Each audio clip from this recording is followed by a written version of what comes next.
Right, we have James Manring here. I'm Morgan Colis, and my handle on Instagram is Corgi Salmon. Here we have Joseph Rogers. Hello, my name is Owen Eardley. You can find me on Instagram and Twitter under Owen_Eardley, EARDLEY. Not a very big social media presence, but there we are. My name is Dennis James Hawthorne Norman Reid. Go by rotcast.com. That's everywhere. I literally just bought the website, so that's where you'll be able to find my Instagram and my YouTubes and my TikTokies and everything else. My name is Edward Johns. I'm on Instagram and TikTok under Raising Hobo. My name's Ellie Naty. You can find me on IG. It's ELLIE_NATY. My name is Neil Singh, and my handle is @FunnyIndianSingh on Instagram. I'm Shelby Dodson. My social media handles are all @Shelby Dodson 666. Facebook's the only one I'm active on. My name is Thomas Friday. My Instagram is Thomas Friday Comedy, and my TikTok is TK Fry, FRI. My name is Christopher Atkinson. My Instagram handle is @SpudHoney with a HUNNEY. 12 years in June. 9 years. I've been doing comedy for just a little over a year now. About 5 years. I've been doing it for like 6.5 years. I've been a performer for about 2 years. Been producing for about a year now, coming up in April. Been doing comedy for 10 years, not including COVID, so I guess technically like 7.5, 8. I've been doing comedy for about 3 months, 4 months. I started stand-up in high school, so embarrassing long for how bad I am. I've been doing comedy since 2019. I did 3 open mics that year, and then 2020 happened, and I've been going hard at it since 2021. I've been doing comedy for just over a year. Last week here at Remedy, when I was getting off stage, I realized that I hadn't made any mistakes in my routine, and I delivered it flawlessly, and the audience loved it, and the thrill from that was just amazing. Like, the audience makes your night when you're a comedian. Definitely was my birthday when I was able to do a 15-minute set, and I just fucking killed. It was great. Done like a couple theaters. That was a lot of fun. Best times I ever had.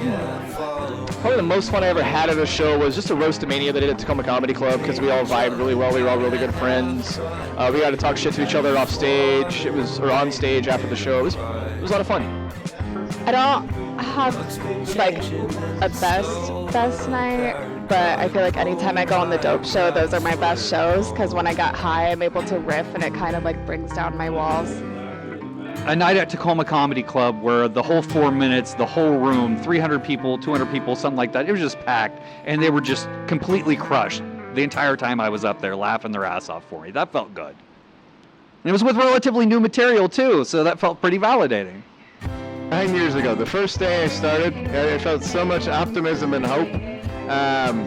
Subsequently, it's just everything you get to, you're like, I'm too good for this by the time you get there. Pretty much all of them. I honestly, like, if I go up there and do it, it's always good. Like, for me, even if it's not good, yeah, all of them. Probably be my first big show that I did at the Roxy Theater in December of 2019.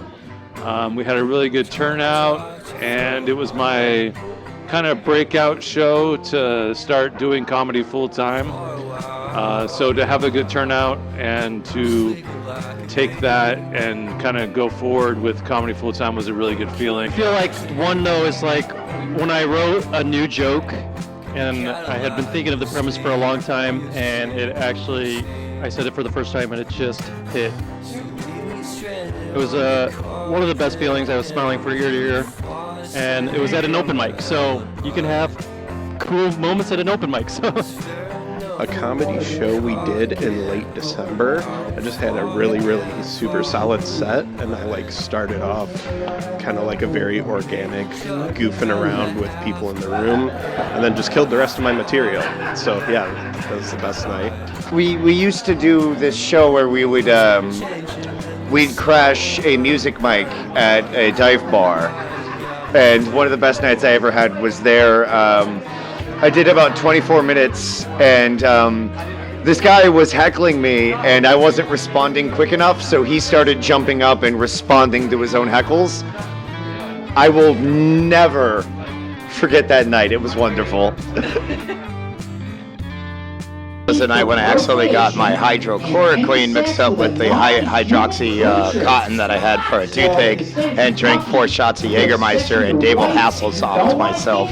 And it was also one of my best nights. Probably just going somewhere for the first time and bombing. It's just the worst. I honestly haven't had a bad night yet. It's been great from the beginning. Just a few weeks ago, I got up there and immediately I realized that I was freezing up. I couldn't remember any of my material stuff I had done so many times flawlessly. I couldn't remember a word of it, and I felt so embarrassed about it. You know, I ended up ending early and getting off stage. And I almost felt like maybe I can't do this, you know. But I got back up there like the next week, and then the week after that was like literally my best one I've had so far. So it's awesome. I've had worse moments in some of the best nights, which is weird. So like, yeah, like I was hosting at Tacoma Comedy Club, but someone in the crowd got violently sick in the bathroom while I was in the bathroom, and that was the worst thing that has ever happened to me. It's about to happen. This place is great. The next place after this is terrible. The next show is the worst. There was one show I got booked on for a corporate gig in front of 350 people. I was told that I had to be clean, and then I was told the day before that it didn't matter, I could be dirty, because it was a show in front of a bunch of lumberyard workers. And so they were like, yeah, just cater to the crowd, so do your regular material, which I did, but the CEO and his immediate family did not like my material, and he pulled me off stage mid-set. Yeah, this guy looked like Stone Cold Steve Austin, so I didn't want to mess it around with this guy. This is a fake beer, by the way. There's no alcohol in it. Oh, yay! No alcohol beer. I have a few. Probably the most scared that I was. Well, I was also attacked on stage during a roast battle. That was probably the worst one. Outside of that, a friend of mine, I'm not going to blow his spot up, but we were at a biker bar. We weren't aware there was a biker bar, and he made fun of a table full of bikers and called them the Buns of Anarchy and the Bandildos and the Hell's Anals, and it turns out it was actually legitimately a group of banditos. And they all sat outside of the bar revving up their bikes for about an hour and a half, and we had to like go out the back and sneak out because they were going to fuck us up. Also, probably at Tacoma Comedy Club. There in front of 100 people, and I think it was brand new jokes that night, and none of them hit whatsoever at all, and I had a heckler that was talking about how gay my hair was. And that got more laughs from the audience than my jokes did. I was hired to do a corporate gig for the PSNS, and the money was very good, but I was very inappropriate for that crowd. Honestly, a couple weeks ago at an open mic, it was like me, 2 other comedians, and then this dude who we referred to as a retired pirate, who just thought we were all going up there to have one-on-one conversations with him into a microphone. First one was when I did a show in Graham, and a fight broke out because of my jokes, and people started physically assaulting each other. Worst, but also fun, and there was a video on Facebook that some people may have seen, so. There's also another night here when someone threw a glass of water on me and grabbed my hair and said they were going to kill me, but it was before we started comedy, so I feel like that doesn't count. Worst night pre-comedy. Okay, hopefully I can quit. that would be a big mental relief. Just if I could just quit. It's like a drug. You want to get out there more and get featured when I can. Just I just want to put myself out there a lot more. Leave Bremerton. I'm trying to write more club-friendly material so I can get booked more, so we'll see how it goes. I've had comedy on the back burner for about a year now because I've been working so much, and I really love my job, and I really love the establishment that I work at. My goal for 2024 is to get back into it and like start doing it for real again, because I haven't done it for real since like pre-COVID. Because when COVID happened, helped open up a restaurant, help run the restaurant now, and I'm trying to transition back into comedy. Probably not going to aim for full-time, but get back into it. I miss it. I do open mics here and there, and I do showcases here and there, but to do it for real again would be a lot of fun. Just keep writing new material. I want to get maybe 5 minutes of new material every month at least. I've found that getting to this point in my comedy career, I'm finally able to write things more like I wanted to at the beginning. That was the biggest struggle for me.